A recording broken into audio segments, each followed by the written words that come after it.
Daniel had forgotten what it felt like to be truly awake. His life had become a routine so predictable that he could navigate it with his eyes closed. Wake up at 6, coffee, drive to the university. Teach physics to students who barely looked up from their phones. Come home to a house that felt more like a museum than a home. His wife, Rachel, would be there, but not really there. They'd eat dinner in silence, watch television without laughing, and go to bed on opposite sides of the mattress.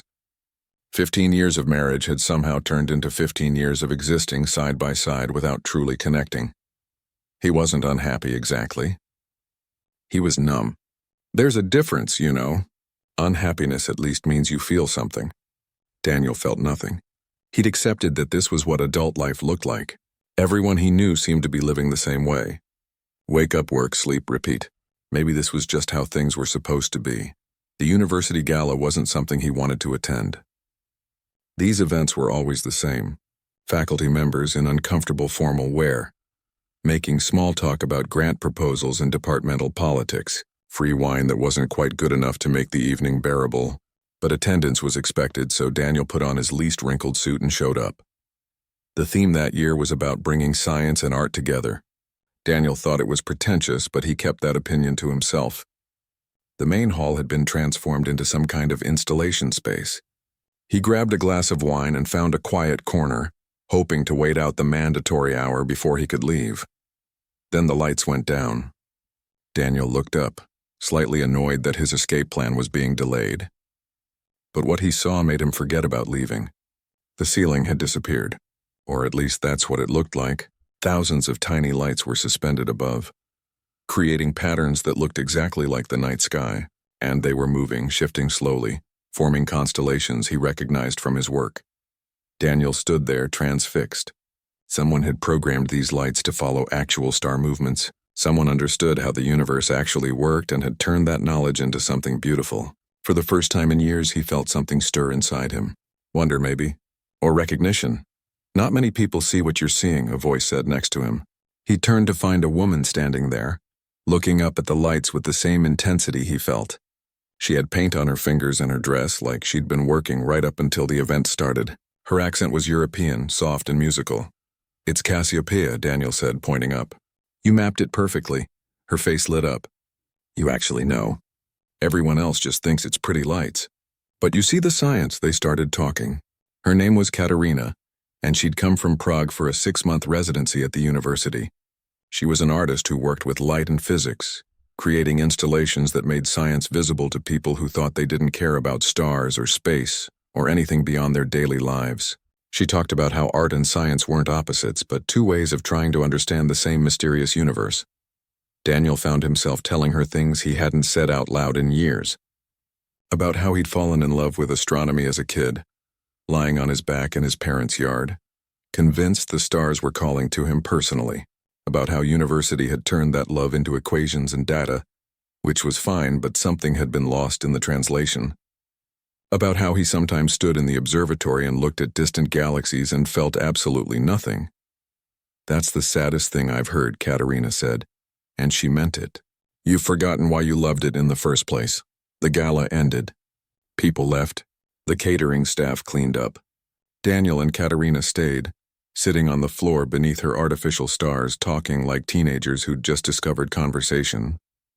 She told him about her divorce, about packing everything she owned into 6 suitcases and flying to a country where she barely spoke the language because staying felt like dying slowly. She talked about loneliness, about building a career while her friends back home were raising children and buying houses, about wondering if she'd made the right choices. Daniel told her about Rachel, about how they'd met in college, both 20 years old and convinced they knew what forever meant, about the baby they'd tried to have for 5 years, the treatments that didn't work, the hope that died a little more each month, about how grief had moved into their house and never left, creating a distance between them that neither of them knew how to cross anymore. "Why don't you talk about it?" Katerina asked. "With her, I mean. We did at first. But after a while, what's left to say? We're just 2 people who wanted something we couldn't have, living in the evidence of that failure every single day." Katerina looked at him for a long moment. The artificial stars above them were fading as their batteries died, creating shadows across her face. "Can I tell you something?" "I think you're already gone from that marriage." You're just too afraid to admit it, Daniel wanted to argue. He wanted to defend his choices, his loyalty, his commitment. But the words stuck in his throat because somewhere deep down he knew she was right. He'd been gone for a long time. He'd just been too comfortable in his numbness to leave. Then Katerina did something that changed everything. She reached out and touched his face, gentle and questioning. Her eyes asked a question. Daniel's breath caught. He knew he should pull away, stand up, go home to his wife and his empty house. He knew this was wrong. But for the first time in years, something inside him was screaming to stay, to feel, to be alive. She kissed him. Soft at first, careful, and Daniel felt something impossible happen. It was like every sleeping part of him woke up at once. His skin felt electric where her lips touched his. When she pulled back, he could swear he felt something shimmering there, like she'd left some kind of mark that only he could feel. I shouldn't have done that, Katerina whispered. But she didn't look sorry. Daniel couldn't speak. His heart was pounding. His hands were shaking. Everything in his carefully controlled life was suddenly spinning, and he couldn't tell if he was terrified or thrilled or both. The next 3 weeks were torture. Daniel tried everything to forget that kiss. He threw himself into his research, spending 12-hour days analyzing telescope data until his eyes burned. He volunteered for every committee meeting, every departmental duty, anything to keep himself busy. He came home only when Rachel was already asleep, sliding into bed carefully so he wouldn't wake her and have to make conversation. But forgetting Katerina was impossible. The university wasn't that big, and apparently fate had a sense of humor. Her studio was in the same building as his office, just 2 floors down in a renovated space where the art department collaborated with scientists. He'd pass by and see light spilling under her door, hear music playing, and have to force himself to keep walking. They ran into each other constantly, in the hallway, both pretending to be surprised. At the campus coffee shop where she'd smile at him over her cup and he'd feel his resolve crumbling. At a faculty mixer where they stayed on opposite sides of the room, the air between them so charged that Daniel was sure everyone could feel it. He told himself he was being ridiculous. He was a grown man, not a teenager with a crush. He'd been married for 15 years. One kiss didn't mean anything. People made mistakes. The honorable thing was to move on, to fix his marriage, to be the person he'd promised to be when he stood at that altar all those years ago. But honor felt like a prison sentence. One evening, Daniel was working late at the observatory. The graduate student who was supposed to be manning the telescope had called in sick, so Daniel was alone with the stars. He heard footsteps on the metal stairs leading up to the observation deck and turned to find Katerina standing there, camera around her neck. "The security guard let me up," she said, almost apologetic. "I told him I was working on a project." Technically true. "I'm trying to photograph stars, but I have no idea what I'm doing." Daniel knew he should send her away. Instead, he heard himself say, "You're doing it wrong." She smiled, and his heart did something complicated. "Then teach me." He showed her how to adjust her camera settings for long exposures, how to account for light pollution, how to track the movement of stars across the sky.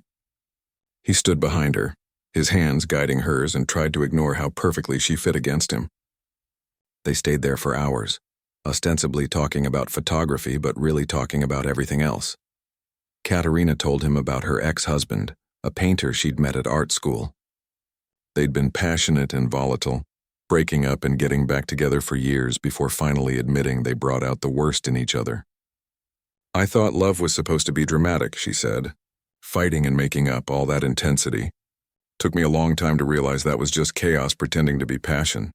Daniel talked about Rachel, really talked about her for the first time in years, about how they'd been so young when they married, still figuring out who they were as individuals, about how losing the chance to have children had broken something fundamental. "We became roommates," he admitted, "polite strangers sharing space. I don't even know when it happened. One day I looked over at her and realized I didn't know what she was thinking anymore. Didn't know if I wanted to know. Why don't you leave?" Katerina asked, the same question everyone was afraid to ask. Fear, mostly. Fear of hurting her, fear of admitting failure, fear of being alone. "Take your pick." Katerina turned to face him, still in his arms. "You're already alone. You're just doing it in a house with another person, which somehow makes it worse." She kissed him again, and this time Daniel kissed her back. Not carefully, not politely. He kissed her like a drowning man gasping for air. His hands tangled in her hair, her body pressed against his. They stumbled back into his office, papers scattering, knocking over a coffee cup neither of them cared about. They made love surrounded by star charts and equations about the birth and death of galaxies. Afterward, lying on the terrible couch he sometimes napped on, Daniel traced the freckles on her shoulder and thought about how they looked like constellations. How everything with her felt connected to the universe in a way his daily life never did. "This is completely insane," he said, but he was smiling. "Totally insane," Katerina agreed, her head on his chest. "What are we doing?" "I have no idea." But they both knew they weren't going to stop. They couldn't. It was like they'd opened a door to something neither of them knew existed, and closing it again felt impossible. They became reckless. Daniel would leave meetings early, claiming he needed to check on equipment, and end up in Katerina's studio where she'd sketch him surrounded by her light installations. She'd text him late at night and he'd slip out of his house, telling himself Rachel wouldn't notice. She never did. Or maybe she did and chose not to say anything, which somehow felt worse. They stole afternoons and evenings and any moment they could find. There was a conference in Boston that they both had legitimate reasons to attend. They got a hotel room and pretended for 48 hours that they were just two people in love, with no complications or consequences. They walked along the harbor, ate dinner at tiny restaurants, made love, and talked until dawn like they had all the time in the world. But they didn't. Time was running out, and both of them knew it. Daniel was living a double life, and it was exhausting. Every moment with Katerina felt like breathing for the first time. Every moment with Rachel felt like drowning in guilt. Rachel wasn't stupid. She knew something had changed. She'd stopped asking where he'd been, and her silence was louder than any accusation. They moved around their house like ghosts, careful not to touch, careful not to talk about anything real. Daniel was falling apart, and he had no idea how to stop it. December arrived with early darkness and bitter cold. Daniel had always loved winter before, but now it felt ominous, like nature warning him that everything was about to collapse. He and Katerina had been seeing each other for 2 months, and the secrecy was wearing them both down. Katerina had changed. Her art had changed. She'd started a new series of paintings called Event Horizon, which her colleagues praised for its raw emotional power. Dark canvases with brilliant centers, figures that seemed to be dissolving into pure light. Daniel understood what they meant in a way no one else could. An event horizon was the point of no return, the boundary around a black hole where gravity becomes so strong that nothing can escape. Not even light, not even love. "You're painting us," Daniel said one evening, standing in her studio surrounded by these works. "I'm painting what it feels like to love someone I can't have," Katerina corrected him, "or can't fully have. I'm not sure which is worse." They fought more now. Little arguments that revealed bigger problems. Katerina wanted him to leave Rachel. She'd stopped pretending otherwise. "You're already gone," she'd say. "Everyone can see it except you. Why are you torturing all 3 of us?" Daniel would argue that she didn't understand. Marriage wasn't something you just walked away from. There was history there, shared friends, families who expected certain things. Rachel hadn't done anything wrong. She didn't deserve to be abandoned just because Daniel had lost himself somewhere along the way. "So I deserve to be the secret?" Katerina would fire back. "The thing you hide? The person you sneak around to see like I'm something shameful? That's not fair. None of this is fair. You think I wanted to fall in love with a married man? You think this is what I imagined when I moved halfway across the world? I'm not asking you to erase your past. I'm asking you to choose your future. Choose me or choose her, but stop choosing nothing." One night in January, they had their worst fight yet. Snow was falling outside Katerina's apartment window, the world turning white and quiet. Daniel had shown up late, after another silent dinner with Rachel, and Katerina could see the guilt written all over his face. "You smell like her perfume," Katerina said, and there was something broken in her voice. "I live with her. Of course I smell like her house. Her house, not your house." Daniel sat down heavily on her couch. "I don't know what it is anymore. It doesn't feel like mine. Nothing feels like mine except this. You. But not enough to actually change anything." They went in circles, saying the same things they'd said before. Katerina cried, which she almost never did. Daniel wanted to hold her but knew it would make things worse. When he finally left that night, the space between them felt different, colder, more final. He drove home through the snow, his windshield wipers beating a rhythm that sounded like failure. What was he doing? He was destroying 2 women's lives and his own in the process. He was a coward, too afraid to stay and too afraid to leave, trapped in a limbo of his own making. The truth started coming out the way secrets always do, slowly at first, then all at once. A colleague from the physics department saw Daniel leaving Katerina's building early one morning.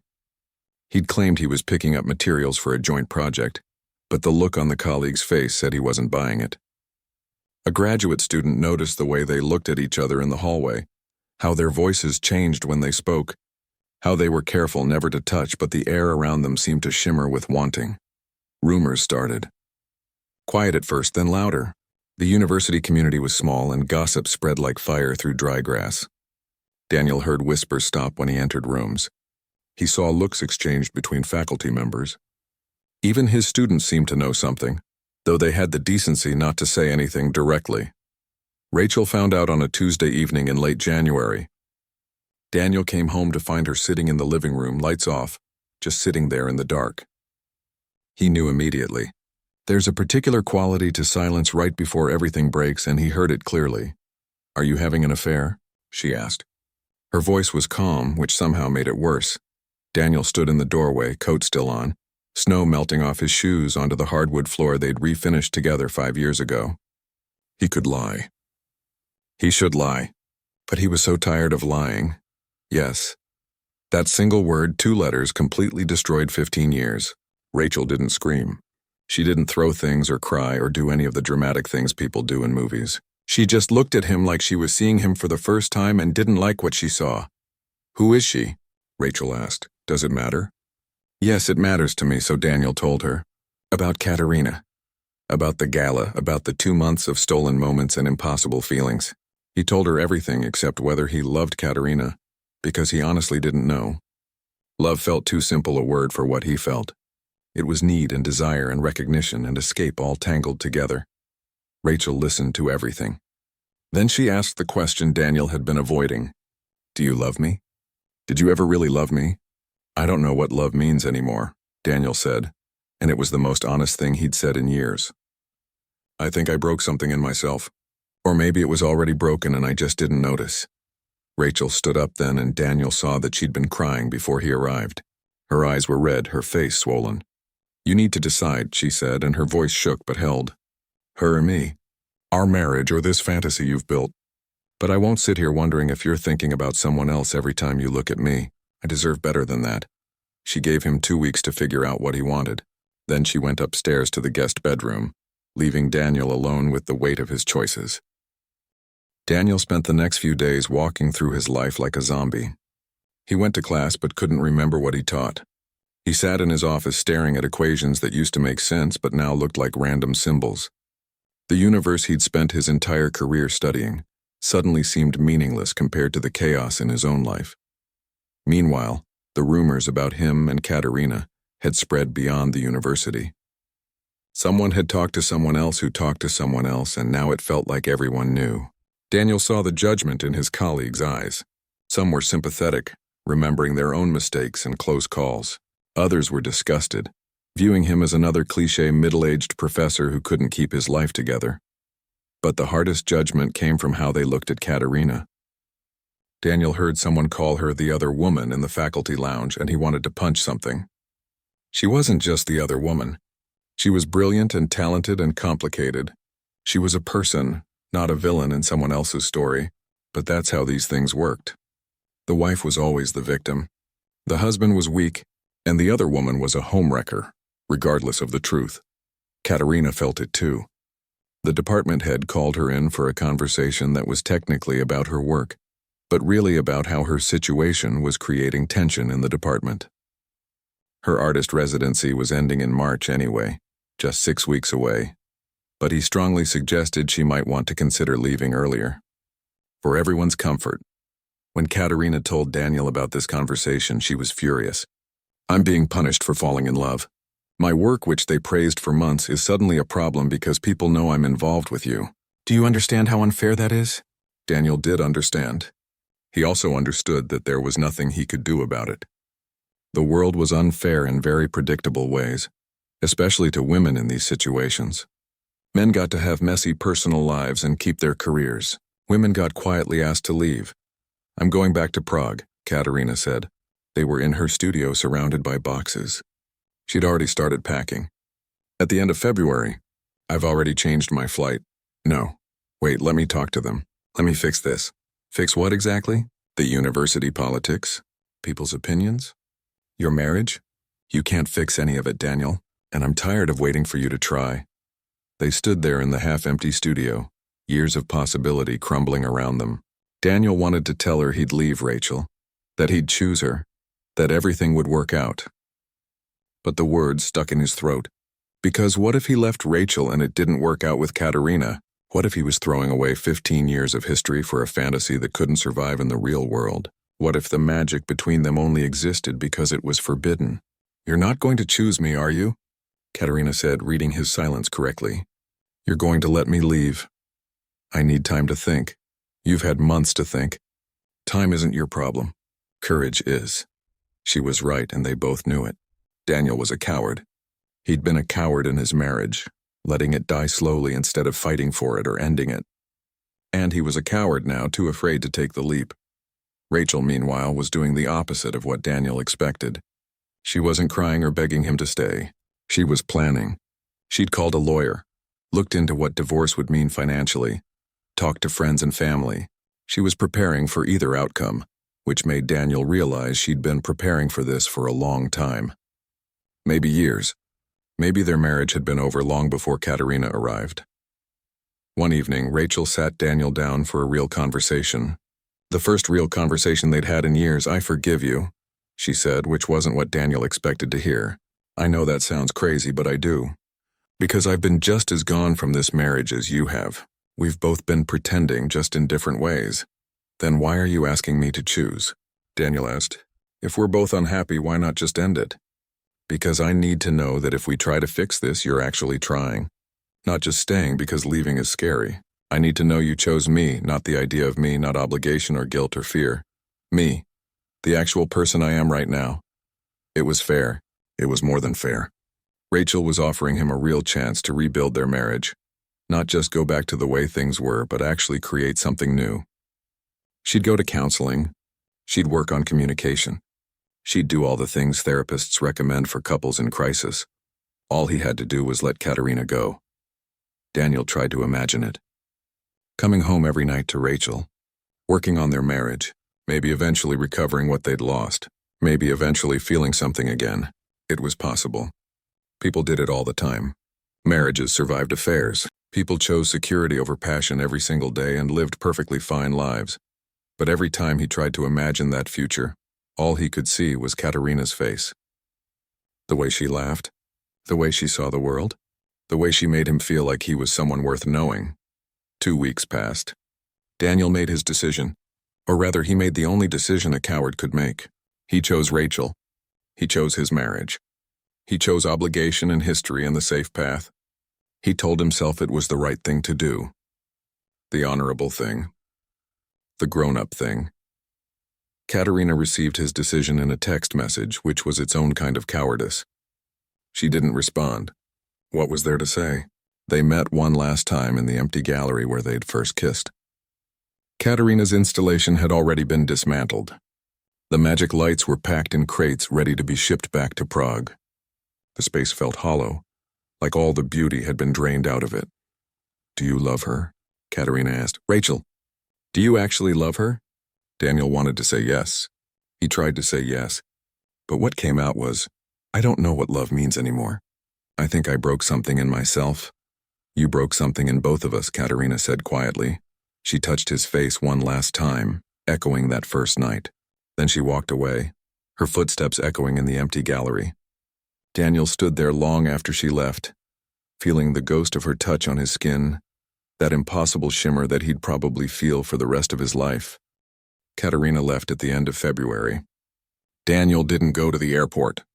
He told himself it would be too painful, too complicated. Really, he just couldn't face her. He spent that day teaching classes he didn't remember, and avoiding everyone who might ask if he was okay. He and Rachel started counseling the following week. They sat in a beige office with a kind therapist who asked them questions about their marriage, their communication, their hopes for the future. Rachel tried. She answered honestly, cried when appropriate, did all the homework the therapist assigned. She was fighting for their marriage in a way Daniel had never fought for anything. Daniel went through the motions. He said the right things in therapy. He came home for dinner. He tried to be present, but part of him was always somewhere else, standing in an empty gallery with stardust on his skin. Spring came. The university semester ended. Daniel published a research paper about star formation that won awards he couldn't bring himself to care about. His colleagues congratulated him. The dean mentioned tenure track. Everything in his professional life was going perfectly while his personal life felt like a black hole, pulling everything into darkness. Rachel knew. Of course she knew. You can't fake presence, not really. She could see him looking at his phone, checking social media for updates from Prague that never came. She could feel him lying awake at night beside her. She knew he'd stayed in body but not in spirit. 6 months after Katerina left, Rachel asked Daniel for a divorce. Not with anger, but with a sad, resigned clarity that hurt worse than screaming would have. You may have stayed, she said, but you never came back. I can't live with a ghost, Daniel. And that's all you've been since the day you chose not to choose. She was right. She was absolutely right. Daniel had tried to have it both ways. He'd tried to be honorable without being honest. He'd tried to fix something that was broken long before Katerina arrived. And in the process, he'd hurt everyone, including himself. The divorce was amicable, which somehow made it sadder. They divided their possessions with the care of people who once loved each other and wanted to remember it kindly. Rachel kept the house. Daniel moved into a small apartment near campus. They told mutual friends it was mutual, and maybe it was. Maybe they'd both been leaving for years without realizing it. Daniel threw himself into work the way people do when they're trying not to think. He took on extra courses, mentored more students, spent nights at the observatory staring at stars that no longer held any wonder. His colleagues worried about him but didn't know how to help. He'd become that guy, the cautionary tale people whispered about in faculty lounges. 2 years passed. Daniel learned to be alone. He learned that loneliness wasn't the same as being lonely. He could go days without meaningful conversation and feel fine. He could eat dinner by himself and not mind the silence. He learned to exist without needing anyone else to validate his existence, but he never stopped thinking about Katerina. He'd see light installations in galleries and wonder if she'd made them. He'd hear certain songs and remember her studio. He'd look up at stars and feel that same ache, that sense of something lost. Then one day, Daniel received an invitation to speak at a physics conference in Prague. His first instinct was to decline. Going to her city felt like asking for pain. But something made him accept. Curiosity maybe, or hope, or just the human need to know how stories end. He arrived in Prague in October when the city was painted in autumn colors. He gave his presentation about stellar formation, answered questions from colleagues, did all the professional things he was supposed to do. But really, he was just waiting. Waiting for what, he wasn't sure. On his last day in Prague, Daniel went walking through the old town. He told himself he was just sightseeing. He wasn't looking for her. He wasn't hoping to accidentally run into her. But his feet seemed to know where to go, leading him down narrow streets until he found himself standing in front of a gallery with her name on the sign. Her installation was called Stardust. Daniel stood in the darkened entrance, reading the description. It was a room filled with particles that glowed when people moved through them, creating temporary constellations based on human movement. The placard explained that we're all made of star remnants, colliding and creating light, then drifting apart. Beautiful and tragic and temporary. Daniel stepped inside.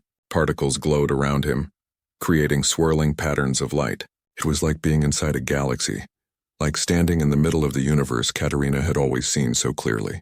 He understood finally what they'd been. Not a mistake or a betrayal or a tragedy, just two people colliding at the right moment, creating something beautiful that was never meant to last but had been real nonetheless. I wondered if you'd come, a voice said behind him. Katerina stood in the doorway, older but still herself. Still beautiful in that particular way that had nothing to do with conventional beauty and everything to do with how she saw the world. Hello, Daniel managed to say. Hello yourself. They got coffee at a small cafe near the gallery, talked for hours the way they used to. Katerina told him about her life. She'd remarried a sculptor named Tomasz, someone steady and present who showed up for her in ways Daniel never had.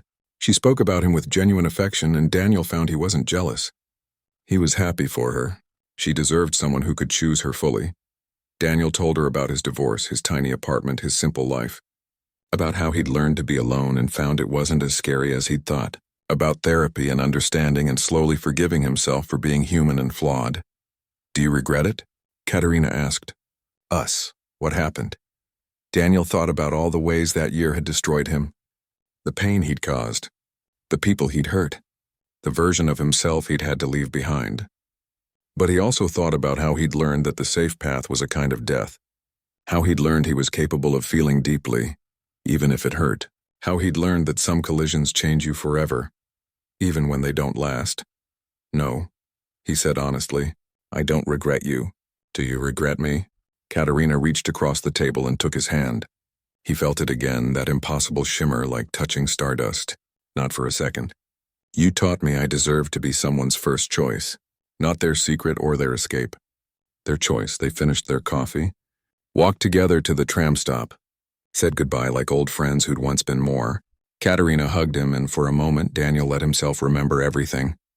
Then he let it go. He flew home the next day, back to his apartment, his work, his quiet life. But sometimes, late at night, he'd stand on his balcony and look up at the stars.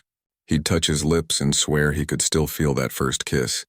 The one that had promised transformation and delivered it, just not in the way he'd expected. Some people, he'd learned, come into your life like meteors.